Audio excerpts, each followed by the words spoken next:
Bonsoir et bienvenue sur Africa 24 dans cette nouvelle édition de l'Africa Tonight. Au sommaire de l'actualité, la campagne électorale se poursuit à Djibouti pour les deux candidats en lice, dont le président sortant Ismaël Omar Guelleh, candidat à sa propre succession, son portrait et les enjeux de sa candidature dès le début de ce journal.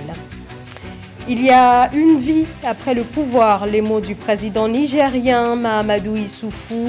Un retour à la société civile pour le chef de l'État qui a lancé sa fondation qui s'attachera notamment à défendre les idéaux démocratiques, annonce le chef de l'État à quelques jours de la fin des fonctions qu'il occupe depuis 2011. Puis l'inauguration du Golf Mall, un grand complexe commercial installé dans la ville de Lubumbashi, la deuxième ville de la République démocratique du Congo. Le complexe abrite notamment l'enseigne sud-africaine Shoprite qui s'installe progressivement en RDC. À Djibouti, la campagne électorale en vue de l'élection présidentielle du 9 avril se poursuit pour les deux candidats en lice, parmi lesquels le président sortant Ismaël Omar Guelleh, qui brigue un cinquième mandat, le président qui défend son bilan notamment en matière de développement sur la question, entre autres, des infrastructures. Reportage de nos envoyés spéciaux à Djibouti. C'est le 9 avril 1999 qu'Ismaël Omar Guelleh devient président de la République de Djibouti. Cet ancien agent de renseignement a milité pour l'indépendance de son pays et vite gravi les échelons. Membre de la Ligue populaire africaine pour l'indépendance, puis chef de cabinet du premier président djiboutien Hassan Gouled, qu'il a pris sous son aile. IOG, comme on l'appelle souvent, prend la succession de son mentor qui se retire après 22 ans de règne. Depuis 1999, Omar Guelleh a mis l'accent sur la croissance économique. Il a placé son pays sur la pente ascendante en développant une synergie avec le géant éthiopien à travers divers projets d'infrastructures tels que la construction d'oléoducs, de gazoducs et de pipelines. Au fil des ans, Ismaël Omar Guelleh a fait du Djibouti un pays choyé par les partenaires internationaux en raison de sa position stratégique. Alors qu'il se présente pour un nouveau mandat, le président sortant revendique la stabilité qu'il a su préserver dans une région en proie à divers soubresauts. Critiqué par les organisations des droits de l'homme, Ismaël Omar Guelleh doit encore continuer sur la voie du développement, renforcer la prospérité partagée, relever le défi d'une croissance inclusive et favoriser une plus grande ouverture politique comme lui demande l'opposition de son pays. Et dans le cadre de cette élection djiboutienne, Africa 24 a déployé un dispositif exceptionnel sur place afin de vous faire vivre les temps forts de la campagne électorale grâce à ses envoyés spéciaux. Vous pouvez ainsi suivre sur notre antenne le reportage, les JT de campagne et les débats. Dans l'actualité également, la libération en Algérie de 7 manifestants arrêtés vendredi dernier dans la capitale Alger lors d'une nouvelle manifestation du Irak, le mouvement de contestation anti-régime.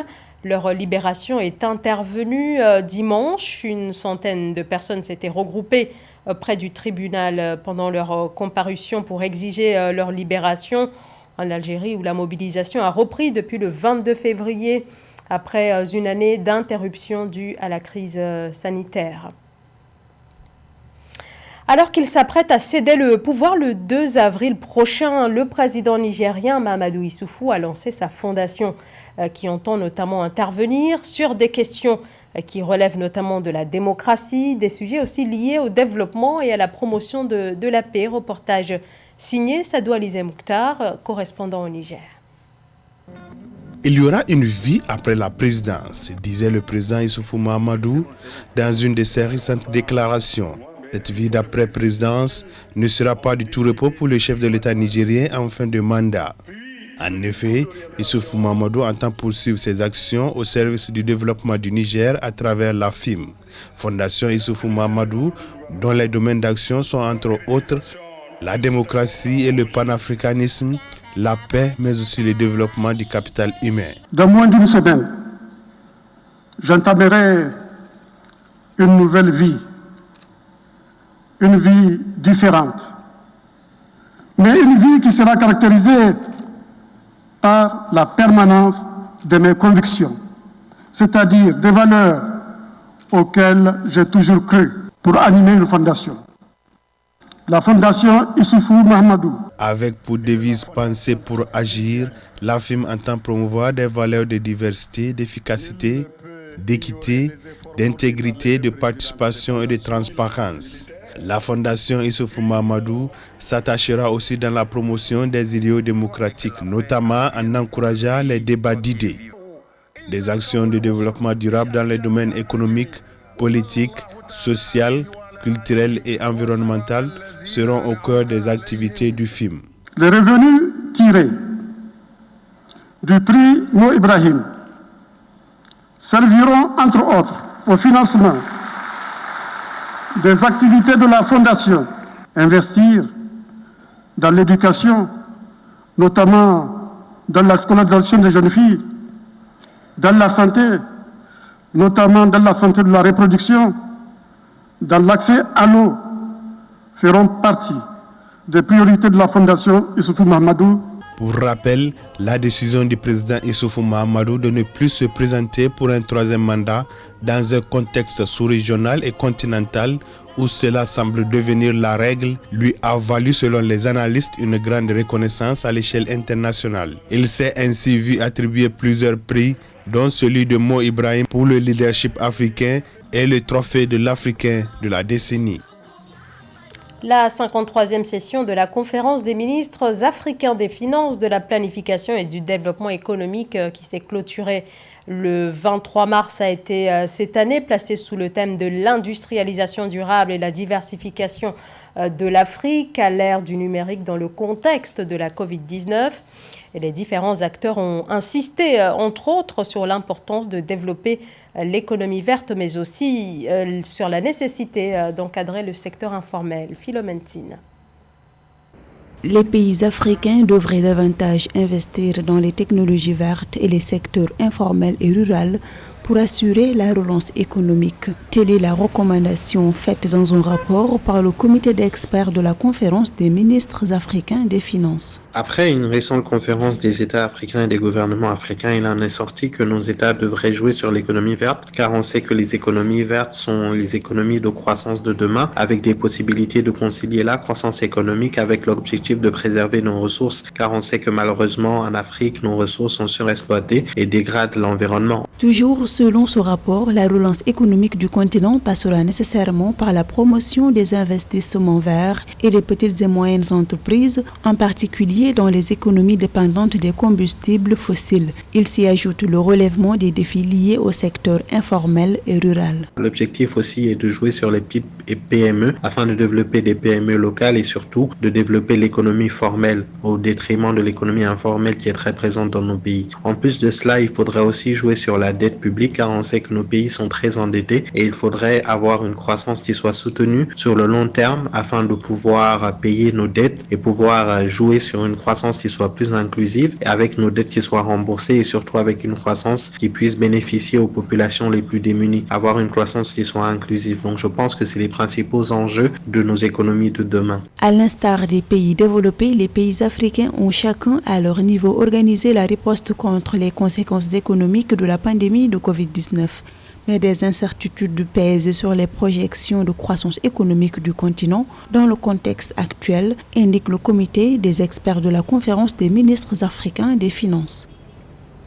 D'après les analyses de la Banque africaine de développement, l'Afrique devrait connaître un rebond de croissance économique de plus de 3% cette année. Dans les prévisions de la BAD, 10 pays devraient enregistrer des taux de croissance soutenus de plus de 5%. Parmi ces pays figure la Guinée qui devrait enregistrer 5,6% de croissance, indique la Banque africaine de développement.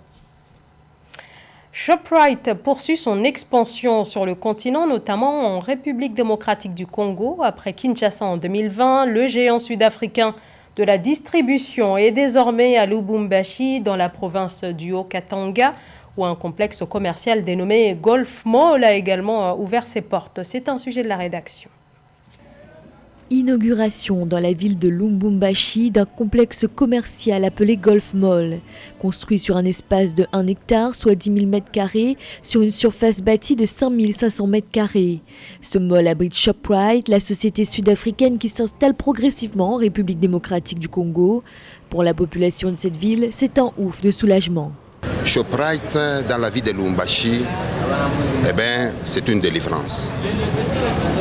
Sortir ici pour aller en Zambie acheter à manger, moi je pense que cette histoire vient de prendre fin. Vous savez, nous quittons Lubumbashi pour aller en Zambie, payer le visa, faire le transport, c'est tout le risque possible.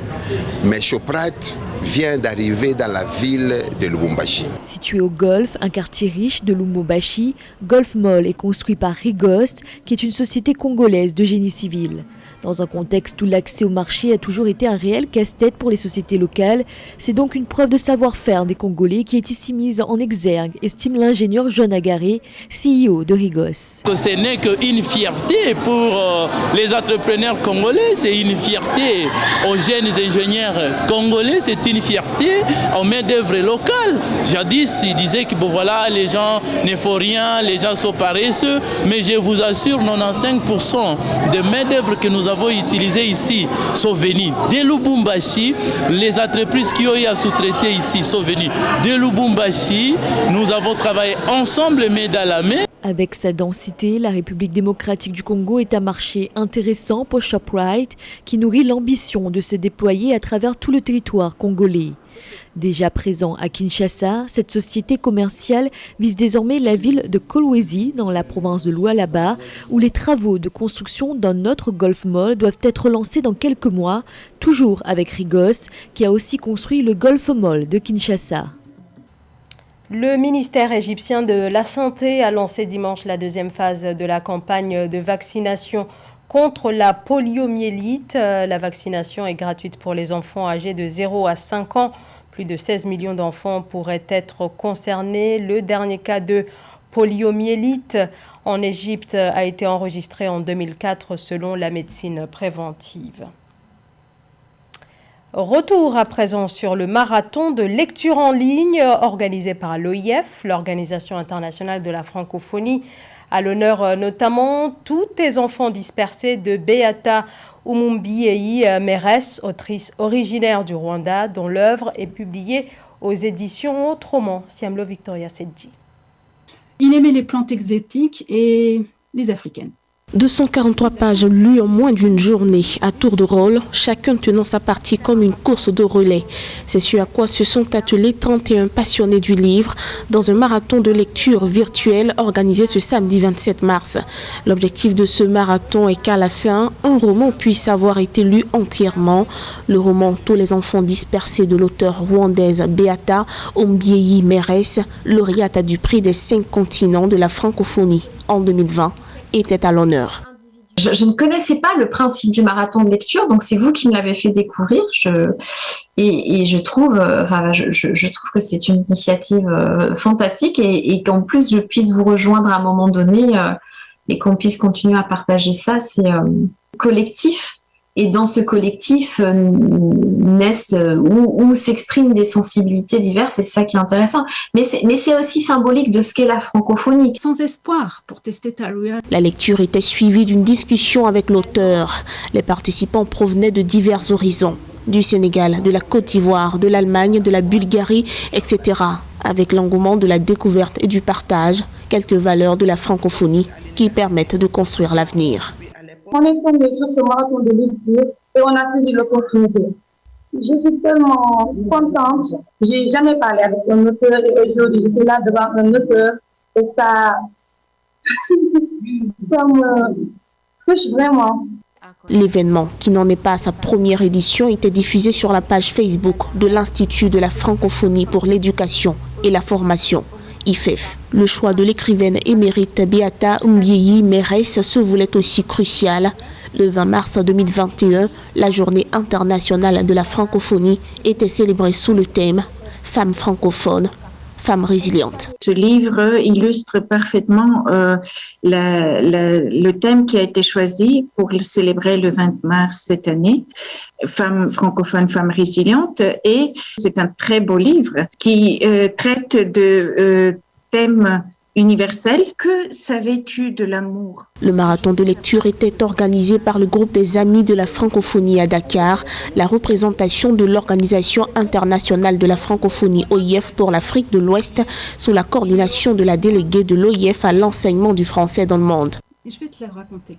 C'est la fin de ce journal. Merci de nous avoir suivis. Dans un instant, une nouvelle édition de l'actualité sur Africa 24.